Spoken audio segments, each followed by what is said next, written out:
SOP number 126. Today we're still talking podcast monetization, but today we're talking, are you Zig Ziglar or are you a Chick-fil-A?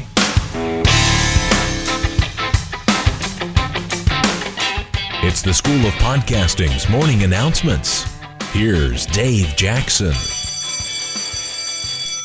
All right, thank you very much for tuning in to the School of Podcasting's morning announcements. It's where we talk about all things podcasting. Our website is schoolofpodcasting.com. Our email, dave@schoolofpodcasting.com. What am I missing? Our phone number, 888-563-3228, courtesy of Podcast voicemail.com.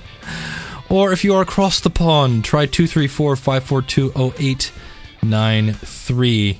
And today, well, we're just going to get right into it. We're going to continue. Last week we talked to Rob Walsh from Wizard Media, and he explained about how they go out and find sponsors, they work with podcasters, and they take 50%.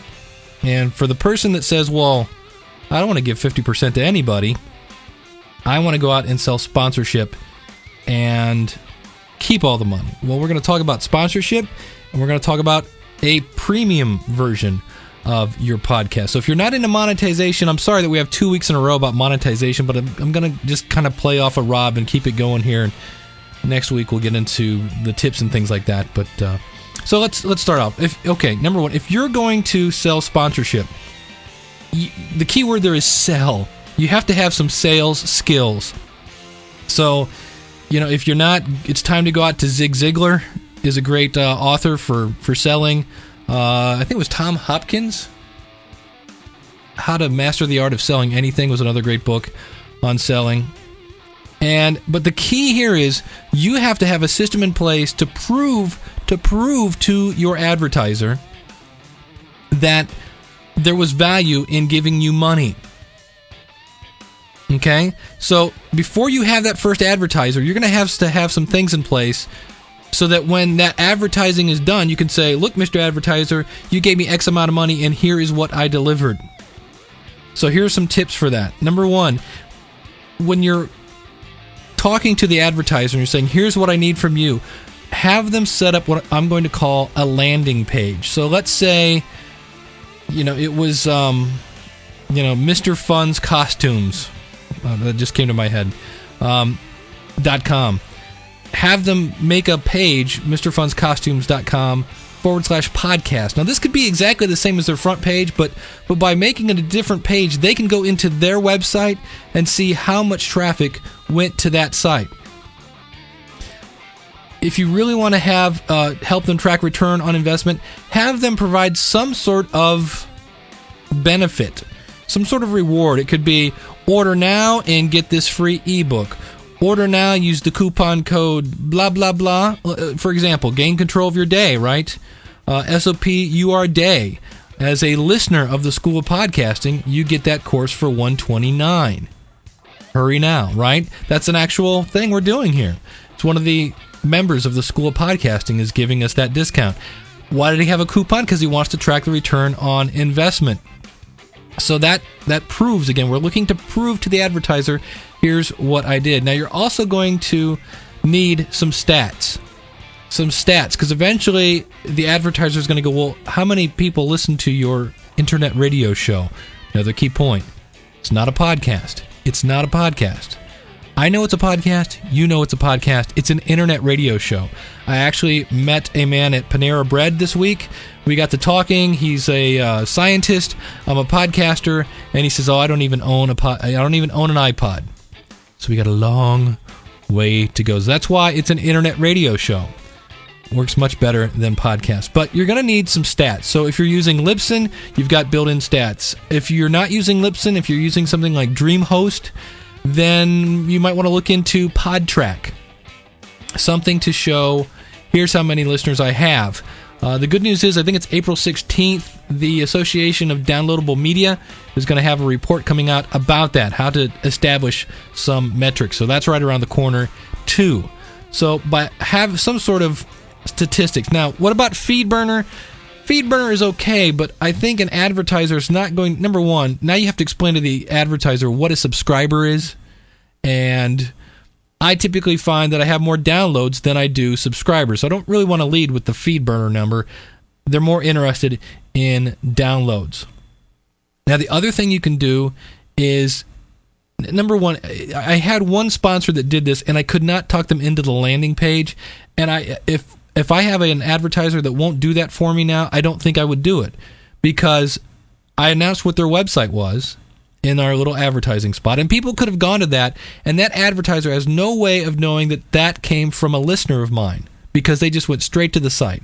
And I tried and tried and tried, hey, can we put up a landing page? And they were like, no, it's fine, it's fine.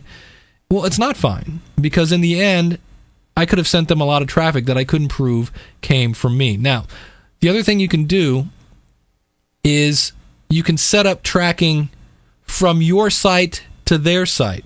I use a little program called Cloak and Tracker, and I'll put a link to this out in the show notes. It's $50, but the great thing is, you set it up in like 5 minutes, and it gives it. What you basically do is you say, look, when you want to go to, mysponsor.com, and it puts a different URL. So it's you click on this link, it says, oh, there's a click for Dave, and it sends them to the advertiser's website. And so that works too, but again, I had that set up for my one sponsor, but in the podcast I was talking about mysponsor.com, whatever their website was. And if you're listening to it and you go home and you go right to that website, there's no way I can prove that came from me. Because unless, of course, they have a coupon, which is where the coupon works, or some sort of package, something that lets the people know when ordering, say it came from the School of Podcasting, and get 20% off, something of that nature. Now, the other thing is to keep in mind here. So those are some things. Remember, the key is you've got to have the system set up to prove to the advertiser that that traffic came from you, so that when it comes time to renew that advertiser, you can say, well, look, in a month's time, I brought you 120 clicks. You said that 30 people bought our product, et cetera, and you can start to show the return on their investment. And hopefully, they made enough money through the sales that they then turn around and sponsor you again. Sponsorship is a hard pill. The other thing you have to think about is you have to find the right sponsor for your show, and it gets a little tough sometimes, because if you don't believe in the product, you might feel like you're selling yourself out. You also have to worry now, because you have to put on that professional hat, maybe, depending on the sponsor. So you have to be worried about, you now are losing maybe, depending on the sponsor, a little bit of your freedom to say whatever you want. So that's, depending on your podcast, depending on the sponsor, maybe some of the downsides of sponsorship. It takes a lot of time to find a sponsor in some cases. You need to be a salesman. You've got to have a system in place to track return on investment, to prove to the advertiser that you are a valuable asset for them to use. Now, the other way that people are using podcasting to generate revenue is what's called a premium version. I have a premium version of the School of Podcasting, and it's free to members of the School of Podcasting. But every week we do a weekly roundtable, and if people can't make it, I take that recording, summarize it, and put it into what I call the Students Only podcast. Now, you can also charge for this. You can have a premium podcast, and a great example of this is one of my favorite people on the planet. I don't think he's in the planet. That would be kind of hard to move. He's on the planet. His name is Dan Klass. He does a podcast called The Bitterest Pill. And he's a great storyteller. He's actually he used to be a comedian. He's been an actor, things like that, and is just a master storyteller. He is the king of the dramatic pause that makes you wonder what he's going to say next. I just love Dan Klass. I love the fact that he calls his daughter Princess Tirade. And Dan now is doing what I call the Chick-fil-A. The Chick-fil-A version of marketing, which is, you go to the mall, and if you're not from the States, in the mall there's this restaurant called Chick-fil-A. Chick, Fila. And they have people stand out in a busy mall, and they give you samples of chicken. And you take the free version, and you eat it, and you go, that's really good. And then you go up and you get the premium version, which is an entire chicken piece, breast, whatever it is. So they lure you in with the free. They get you to pay for the whole enchilada. Dan Class is now doing this. Now, here's the key. Number one, he has spent 2 years building an audience for free. He's had the occasional sponsor, but he's basically doing it for free. Now that he's got the audience, he's now saying, look, here's the deal. I'm not cutting you off. You can still get the Bitters Pill for free, 1 episode a month. But if you want 4 episodes a month, it's $4 a month. $4. What is that, like a cup of coffee at Starbucks? It's very, very cool. He's using Premium Cast, which my link to that is 1-to-1 podcasting, as in the number 1, the number 2, the number 1 podcasting.com. And that's if you want to hear more about that, that's we talked with Paul Culligan a while back when it launched. Phenomenal system, and that's what he is using for that. But it's the Chick-fil-A version. Here's a free version if you'd like more. You can sign up, and his is $4 a month. And the other thing he did is the episode that he announced that he was going to have this premium version. He explained why. And his son is in private school, and his Princess Tirade is getting ready to go into school. She's getting that age. And they live in Los Angeles. And, he likes his children, doesn't want them to be shot, doesn't really want to send them to public school. And so he's going to send Princess Tirade to a local private school as well. And we're not talking highty-tighty stuff. It's, you gotta go listen to Dan. But that's, and so I thought, you know what? I can handle $4 a month. I can handle $1 an episode because I like Dan. I've met him a couple times at expos, but it's that weird thing. Dan really doesn't know me, but I really feel like I know him, and I like him. And when people need help, you help your friends. And Dan is put your fingers up in the air, little quotation marks, Dan is a friend of mine. And so, I'll go without McDonald's once a month so I can have a little Bitters Pill. And so that's another way people are.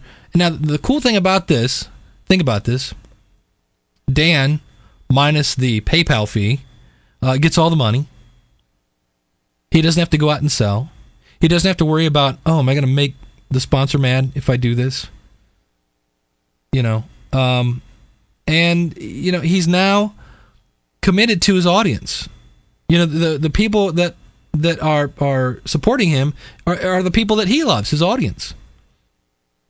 So there's always, that's a premium thing. The other thing people are monetizing on, Amy Mack.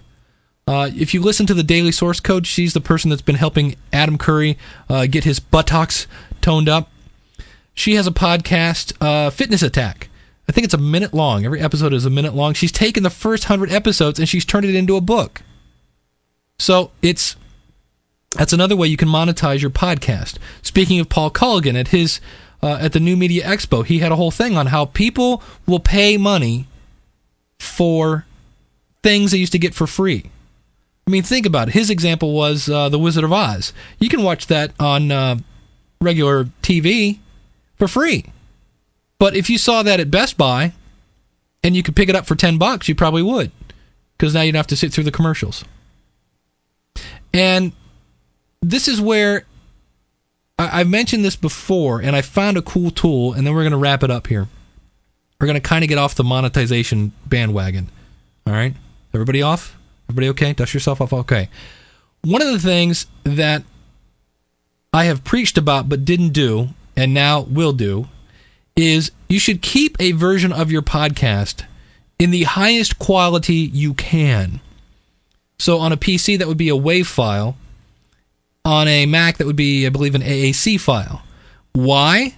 Because, Dave, I put it out as an MP3 file. I put it out, et cetera, et cetera. And doggone it, Dave, these files are huge. I don't want to save these. They're taking up room on my hard drive. Well, Grammar Girl has an audiobook. She has an audiobook. What is it? It's her podcast. They edited out her podcast, made it into an audiobook. And when a publisher comes to you and says, I'd like to turn this into a book, if you go, well, I've got this 96 kilobits per second version, it's an MP3, yeah, that's not going to work. They want the, you can always take a WAV file and scale it down, but you can't take something and scale it down and say, hey, now, can you, everything that you kind of, filtered out, can you unfilter it back? It doesn't work that way. So I found this tool. It's called Carbonite. Let me double click on the little icon. And if you're a regular listener of mine, if you listen to my other podcasts, I've talked about this in every podcast because I think it's that cool. I've backed up 52,609 files on my computer, 13 gigs, for $50 a year. Now here's how this works. Like, but Dave, I don't want... What I'm going to do is save this as a WAV file. Carbonite will back it up and move it offline to this great hard drive in the sky. So if not only does my computer burn down, but my CD backups and my office burn down, my podcast files are off in this hard drive in the sky, so that if a publisher says, hey, can we take some of this and turn it into a book, all I have to do is use their easy restore function and download it to my hard drive. And this is where I say, all you have to do, save it as a WAV file, probably overnight, Carbonite will upload that WAV file to the hard drive in the sky, is what I'm calling it, and then you can delete it off your hard drive. You've already got it saved out there in Carbonite land. I've got a video. I'll put this out in the show notes so you can watch how easy it is. I've never been totally sucked into a product like this one, just because it's so easy, and in my opinion, $5, less than $5 a month, is affordable. Because for me, I do website design.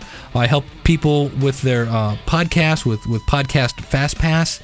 I have all my customer files now, and I don't have to worry about if my hard drive crashes. My girlfriend's computer crashed about a week ago, and it just wouldn't boot up. So she had all these family photos. She had the wireless router settings on there, things like that. And we eventually got it back. It was kind of costly, kind of time-consuming. But if she had backed up her computer, we wouldn't have had that problem. So that's a tool that I found, and that's something where I'm now going to be saving things as a WAV file. Granted, I'm kind of whatever I am, 100 and some shows into this, and I think I did this at the beginning, and then I quit doing it. I don't know why, but it's one of those things where it doesn't take any extra time. In my case, I'm using a program called Mixcraft to go export this as a WAV, take that same recording and go, okay, now export it as an MP3.